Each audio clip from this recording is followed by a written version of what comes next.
En Venezuela sabemos que es obligatorio publicar el documento de registro de una empresa en una publicación especializada, pero sin papel en el país, cumplir con este compromiso es una locura. Con Publimercantil se acabó este suplicio. Publimercantil es el primer periódico mercantil digital de Venezuela que te permite desde casa y con rapidez cumplir con esta obligación. Solo entras a publimercantil.com, te abres una cuenta, subes los documentos de tu empresa y registras el pago. Y así, en menos de 24 horas, tienes lista tu publicación para descargarla e imprimirla en tu propia computadora las veces que necesites. Publimercantil es el periódico mercantil de los nuevos tiempos. No detengas el registro de tu empresa por una tontería. Publimercantil, si te publica.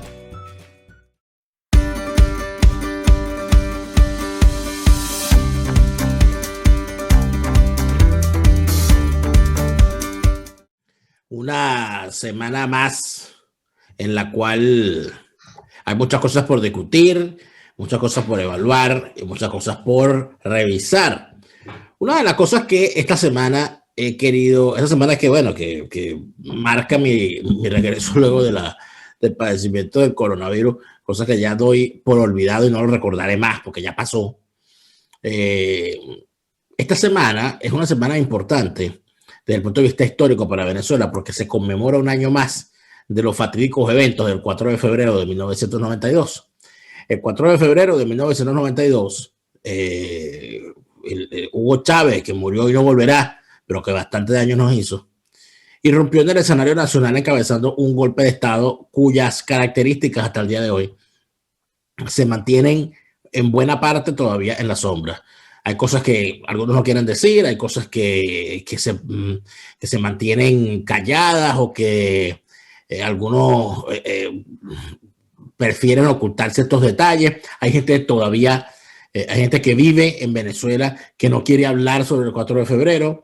Hay gente que está fuera de Venezuela y que prefiere tampoco hablar. Hay gente que oculta su rol, su papel y todo lo demás. Pero lo que sí es una realidad es que el 4 de febrero y los años y los beneficiarios del 4 de febrero, que no son solamente Chávez, sino muchos otros, empezaron con el tema de el derecho a la rebelión, de que la gente tenía derecho a la rebelión y que ellos lo que hicieron fue acudir a un llamado popular y que ellos tenían derecho a rebelarse. Tanto así que en el año 99, cuando llegan al poder a través de elecciones, y porque el estamento político fue lo suficientemente traidor, incapaz, inepto para evitar la llegada del chavismo al poder, pues resulta ser que los señores llegan al poder, imponen una asamblea constituyente y, oh, sorpresa, dentro de la asamblea, dentro de la constitución, establecen un artículo donde, el artículo 350, donde consagran el derecho a la rebelión con rango constitucional en Venezuela. Cosa que en realidad no es verdad. O sea, eso es lo que ellos dicen. Lo que pasa es que el término derecho a la rebelión lo usaron como bandera y tal. Ya eso existía por lo menos en la Constitución del 61. Ese artículo 250, ese artículo existe. Pero, ¿qué es lo importante en el caso de la Constitución del 99? Que esta gente intentó, a través de la introducción de ese derecho a la rebelión en la Constitución, hacer una sentencia de absolución de sus pecados cometidos en el 92. Pero el derecho a la rebelión es una cosa mucho más amplia. El derecho a la rebelión no lo inventó el chavismo como mucha gente cree. Y no es necesario acudir al artículo 350 de esa Constitución chavista para declararse rebelde.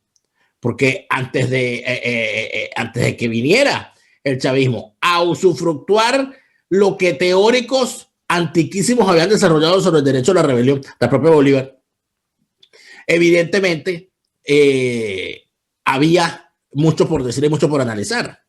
Y el chavismo no es otra cosa que un ente parasitario, inclusive en el término de las ideas, que lo que hace es utilizar las ideas ajenas. Por eso hoy, en esta conversación con Marcelo Croatto, quiero tocar el tema del derecho a la rebelión, porque creo que no hay mejor momento para hacerlo que esta semana en que se conmemora un año más del 4 de febrero. Marcelo Croatto, bienvenido, buenas tardes. Buenas tardes, Daniel. De verdad que gusto nuevamente estar contigo. Extrañaba estas conversaciones. Los extrañaba a todos ustedes. Buen día a los que están ahí al otro lado del charco viéndonos. Esperemos que lo disfruten mucho De verdad que todos te extrañamos, me escribían preguntando por ti, y bueno, ahora estamos nuevamente. Así supe, menos mal. Ya ahora estamos de regreso, ya estamos con las mismas ganas, sobre todo porque ahora hay nuevas perspectivas, ¿no? Ahora uno ve sus derechos de forma distinta y sus deberes también. Y a veces uno termina entendiendo que algunos derechos deberían ser deberes para evitar ciertos riesgos y ciertas situaciones. Pero Marcelo, el derecho a la rebelión, invocado por Chávez y por los golpistas, el 4 de febrero del 92, ¿es legítimo el uso que ellos hacen del derecho a la rebelión el 4 de febrero de 1992? Bueno, en la Constitución vigente, la de 1961, porque la del 99 es ilegítima y no podemos tomarla como base para nada que tenga que ver con el derecho, existía el artículo 250, que decía prácticamente lo mismo que el 350 de la Constitución chavista. Se establece que la Constitución no pierde su vigencia si deja de ser observada por motivos de fuerza, que no es lo que sucedió el 4F, ni el 27N, ni en ningún otro momento de los que ellos invocan, porque se refiere a si hay un golpe de Estado, todos los ciudadanos están en el deber de oponerse. Cuando Carlos Andrés era un gobierno, todo lo malo que quieran decir, no lo voy a discutir. No voy a dar ni siquiera mi opinión en ese sentido, pero si me dicen el peor gobierno que pudo haber, sí está bien, te lo acepto, pero era un gobierno constitucional. No había una violación flagrante de la Constitución. La habían torcido un poco, se habían acomodado, la habían acomodado, se habían corrompido, todo lo que quieren decir, pero todavía estaban dentro de la Constitución, no como ahora, que se puede decir que incluso Nicolás Maduro está fuera de su propia Constitución, por eso quiso hacer una nueva, que al final no la hizo, un mamotreto de constituyente que lo tuvo varios años en funcionamiento para no hacer una Constitución. Entonces, no sabemos para qué sirvió, porque no cumplió ninguna función, ni siquiera para ellos. Ahora, pero en el punto particular, Marcelo, de lo que es el 4 de febrero, ellos dicen que ellos insurgieron porque preñado de buenas intenciones para salvar al pueblo masacrado el 27 de febrero del 89, ellos estaban en el deber de asumir el derecho a la rebelión para liberar al pueblo. Esa cuestión donde ellos invocan ese derecho a la rebelión, ese acto es legítimo. Había razones para eso. No, porque hubo una barbaridad el 27 de febrero. Vamos a aceptarla. Hubo una masacre, sí. Murió mucha gente, sí. Todo eso vamos a aceptarlo. Pero el gobierno se mantuvo dentro de parámetros legales. Tan es así que en una marramucia dentro de la ley sacaron a Carlos Andrés. Y algo que no fue muy bueno, porque abrió una caja de Pandora de la cual todavía nos estamos arrepintiendo. Entonces, no había una necesidad real como se demostró, y menos hacer las matanzas que hicieron los dos golpes de Estado. Pero si queremos ir más atrás, no solamente Bolívar lo dijo, eso viene desde Santo Tomás, si mal no recuerdo, viene de la filosofía cristiana, que oponerse a las leyes injustas es lo más justo que puede hacer el hombre. Lo decía Nelson Mandela, que no es personaje de mi agrado porque era un comunista más que idolatraba a Fidel Castro, pero usó esas palabras. Lo usaba Martin Luther King, que decía que es obligación del hombre justo oponerse a las leyes injustas. Pero si queremos ir un punto muy interesante del derecho a la rebelión, están las palabras de George Washington. Él explicó por qué existía la segunda enmienda, por qué los ciudadanos debían estar armados. Lo justificó diciendo que los ciudadanos debían portar armas para defender la libertad, incluso en contra de su propio gobierno. Por eso que en Estados Unidos todo el mundo puede tener una ametralladora, porque él decía, todos los ciudadanos tienen que estar armados para proteger la libertad. Ahí se está consagrado realmente el derecho a la rebelión. Los ciudadanos pueden oponerse al gobierno. Palabras de George Washington, y contradecir a Washington en Estados Unidos es misión imposible. Es como que tú en Venezuela digas, voy a contradecir a Bolívar. Todo el mundo te cae encima, porque es el padre de la patria. En Argentina decir, voy a contradecir a San Martín. Bueno, déjalo así. sales perdiendo, no importa lo que digas. Ahora, Entonces, el derecho viene de mucho más atrás. Claro, en esa declaración, ¿no? Ese planteamiento en los Estados Unidos no solamente es que existe ese derecho a la rebelión, sino que de facto no existe el monopolio de las armas por parte del Estado, ¿no? Que ya es algo importante. Ahora, se habla de Santo Tomás y se habla mucho del cristianismo, porque el cristianismo empieza a rebelarse desde su inicio, a rebelarse, a alzarse en contra de las leyes injustas cuando el fundador del cristianismo es ejecutado a través de unas leyes injustas. Y lo que ocurre después, con lo que son llamados los mártires fundadores de la iglesia, es en efecto una serie de actos de rebelión en contra de esas leyes injustas. El martirio de buena parte de los hoy llamados santos por la iglesia está vinculado a su negativa a cumplir leyes injustas. Eso es tan antiguo como el ser humano y como la sociedad. Ahora, ¿por qué podría verse como importante hoy el tema del derecho a la rebelión? O sea, ¿qué hay en el mundo hoy como para que este tema pueda saltar al tapete de nuevo? Hay muchas cosas. Primero está el conflicto en los Estados Unidos, donde casi la totalidad de los electores del presidente Trump consideran que hubo fraude. Por eso, en mi opinión, los Estados Unidos están más cerca que nunca de un conflicto, que no quiere decir que lo haya, pero nunca se habían acercado tanto. Pero en otros países también, por ejemplo, está el tema de la vacuna, que muchas personas dicen, yo tengo mi derecho a mi objeción de conciencia, que lo tratamos en un programa no hace mucho, y sigue siendo ese problema. Yo tengo derecho a la rebelión contra lo que yo creo que es injusto. Por supuesto, hay el problema de que cada quien considera injusto muchas cosas. Yo puedo agarrar a mi hijo y decirle, estás castigado, hoy no vas a ver televisión, y para él eso es injusto. Es un poco difícil, pero digamos que lo que en un consenso se considera injusto, pues lo más probable es que lo sea. No obstante, no todo lo que se hace legalmente es justo. Recordemos que tener esclavos era legal, pero no es justo. Y eso pasó en todos los países del mundo. Recordemos que segregar a los negros en Estados Unidos era legal, pero no era justo. Recordemos que perseguir a los judíos en la Alemania nazi era completamente legal. Ellos eran segregados, se los obligaba a usar la estrella de la vida amarilla en el pecho para señalarlos y tenerlos marcados, se atacaban las tiendas de los judíos. Y eso era legal, pero no es justo. Entonces, el mero hecho de que la mayoría considere que algo se puede hacer no necesariamente quiere decir que sea justo. También suele haber una mayoría silenciosa que otorga porque calla, tiene miedo a hablar o simplemente no le importa o dice, bueno, no me afecta, yo mejor me quedo callado y me evito problemas. Y en ese me evito problemas tenemos barbaridades que llegan muy allá. Pero es que las grandes rebeliones y las grandes revoluciones, Marcelo, normalmente son cosas de minorías, de élites ilustradas, de grupos de pensamiento, de pequeños grupos de acción. Desde la Revolución Francesa, la Revolución Inglesa, la propia Revolución Americana, las propias revoluciones iberoamericanas eran minorías, eran élites ilustradas o élites cercanas al poder o aspirantes a el poder.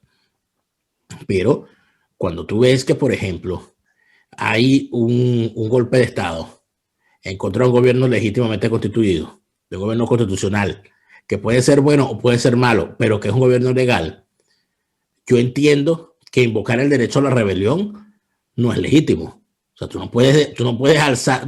El hecho de que existe un derecho a la rebelión tiene también unos ribetes, eso está reglamentado. El derecho a la rebelión es en contra de regímenes usurpadores y regímenes de facto, no en contra de cualquier gobierno que a ti te dé la gana. Entiendo yo que es así, ¿no?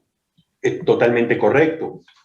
Para que un gobierno que haya tenido una legitimidad de origen permita, o sea, se permita moralmente un derecho a la rebelión, tiene que haberse desviado notablemente. Cosa que no sucedió en los 40 años de la infame Cuarta República, pero se mantuvieron apegados a la Constitución, o sea, no se alejaron.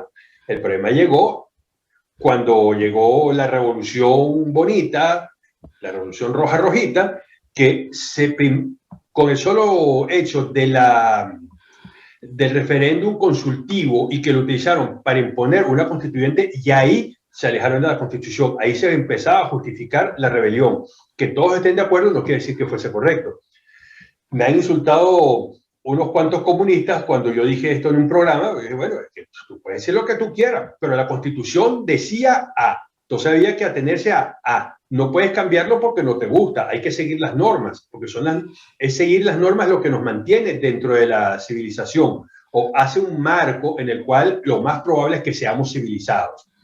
Entonces, en realidad eso se justificó a partir del 99, después cuando Chávez desobedeció el referéndum que hizo, donde rechazamos su enmienda constitucional y le impuso por otras vías, se justificaba un derecho a la rebelión. Con la primera presidencia de Maduro se justificaba porque se apartaron el hecho que, como sabemos, que Chávez murió 13 o 14 de diciembre y no a finales de marzo del año siguiente, como lo hicieron ver. Incluso como muchos creen que fue a finales de diciembre, no, fue 13 o 14 de diciembre. Ahí debió empezar a correr el tiempo. Pero es que no solamente eso, mira, si hacemos un inventario de las burlas legales que el chavismo no más tomar el poder empezó a hacer, nunca había habido un régimen con tantas causales para invocar el derecho a la rebelión. Inclusive pudo invocarse el derecho a la rebelión para evitar la llegada del chavismo al poder, cuando después del 8 de noviembre del año 98, de forma artera, antidemocrática, agitadora, Hugo Chávez empezó a impugnar los resultados electorales de las gobernaciones en todos los estados donde perdió, a sabiendas de que había estados donde evidentemente había perdido. Entonces le impugnaron las elecciones a Enrique Mendoza, que ganó la gobernación de Miranda, cuando Enrique Mendoza era Enrique Mendoza. Le impugnaron varias gobernaciones a los adecos, le impugnaron a Salafeo, impugnaron al cura Calderón. Entonces, allí se vio el talante del tipo, o sea, una vez más, o sea, era perfectamente claro, en ese momento pudo haberse invocado el derecho a la rebelión para evitar su llegada al poder. ¿A usted no va a respetar las normas constitucionales? Bueno, compañero, usted lamentablemente las Fuerzas Armadas van a intervenir para evitar que usted llegue al poder. Lo que pasa es que invocar el derecho a la rebelión siempre es complicado, Marcelo. Tiene a sus adherentes y tienes a sus enemigos, porque ¿dónde está el reglamento que dice cuándo se puede y cuándo no se puede? Eso es lo que dice la mayoría. Y también el problema está en el talante de aferrarse a un pacifismo, a una no violencia, a un no responder. Esa historia del catecismo, que si te golpean una mejilla pones la otra, ha hecho mucho daño. Me digo, tú no puedes poner la otra porque con ese cuento los malos se entronizan para siempre. Entonces, siempre que alguien dice, mira, no vamos a admitir esto, no, que no haya violencia, que haya paz, que haya tranquilidad, después veremos. El tiempo de Dios es perfecto y con ese cuento, pues, hasta aquí hemos llegado. Y lo máximo ha sido el madurismo, porque si Chávez era un asco y un desastre, el madurismo lo ha multiplicado y ha demostrado más la vileza y la bajeza de nuestros líderes políticos, que debiendo invocar realmente una rebelión y ejecutarla como se debe, no solamente decirlo, bueno, estamos donde estamos, tú en Alemania, yo en España, y la mitad de los que nos ven están en todas partes del mundo. Así es. Entonces, hay que olvidar ese pacifismo, ese purismo pacifista, diciendo, mira, si nos vamos a rebelar, nos vamos a rebelar. Si no queremos rebelarnos, si no queremos decir solamente, no estoy de acuerdo, pero déjalo así, mira, mejor no hagas el ridículo, que es lo que hacen todos nuestros políticos. Mira, hay otra cosa, Marcelo, que yo no me canso de decir. Yo no siento lógico que para que se invoque a la constitución del chavismo para salir del chavismo, porque esa constitución está diseñada para perpetuar el chavismo. En tal sentido, invocar cualquier articulado, cualquier punto de esa constitución para intentar supuestamente salir del chavismo, a mí no solamente me parece un error, sino que me parece una inmensa ridiculez. Y lo he dicho más de una vez, a todos los que promueven que es el 350, el 333, el 187 punto no sé cuánto, porque digo, bueno, pero ¿hasta cuándo van a...? Porque ¿qué es lo que quieren? O sea, quieren un planteamiento que le justifique legalmente alzarse. pero lo tienen en la Constitución del 61, en su artículo 250, y lo tienen en las tesis que sustentan lo relacionado al derecho a la rebelión en la historia. No necesitas esa Constitución. Pero parece que hay gente que no lee, Marcelo. Pero le tienen miedo. Pueden buscar a Francisco de Miranda, el más universal de los venezolanos, ilustrísimo prócer de la independencia, el precursor. Podría darles muchísimo para fundamentar el derecho a la rebelión. Pueden buscar a Bolívar, que lo idolatran como un dios. Bueno, busquen en los escritos de Bolívar, ahí está el derecho a la rebelión. Pero uno no puede invocar la Constitución chavista, más bien uno tiene que desconocerla, porque ese es el primer golpe. En la medida que uno invoca la Constitución chavista, la está reconociendo y le está dando validez a todo, como una vez conversamos nosotros. Hay que desconocer esa Constitución y en ese momento todo lo que han hecho se considera inválido. ¿Que dará trabajo? Sí, por supuesto. ¿Quién dijo que iba a ser fácil? Pero empieza por desconocerlos, no empieces por reconocer que son legítimos los tiranos, empieza por decir que son ilegítimos en todo sentido. Pero no, le tienen miedo. Bueno, no le tienen miedo, le tienen negocios. Es la realidad. El problema son los negocios y actúan como si le tuvieran miedo. Entonces, mucho pendejo dice, bueno, es que, ¿por qué no vas tú y lo haces? Mira, él está arriesgando el cuero. Bueno, tenemos uno que está arriesgando el cuero aquí en Madrid en un apartamento de 15.000 euros mensuales. Yo con 15.000 euros vivo todo el año y el pago de alquiler de 15.000 euros mensuales. Pero yo no sé qué tipo de cuero estará dejando él, porque yo sinceramente cada vez se hace más inverosímil las cosas que ocurren en el campo de la política venezolana. Pero bueno, se nos acaba el tiempo, Marcelo. Gracias por esta nueva conversación. Entiendo que vas a tener un nuevo espacio donde vas a conversar con la gente y va a ser ¿en qué canal? Danos las coordenadas.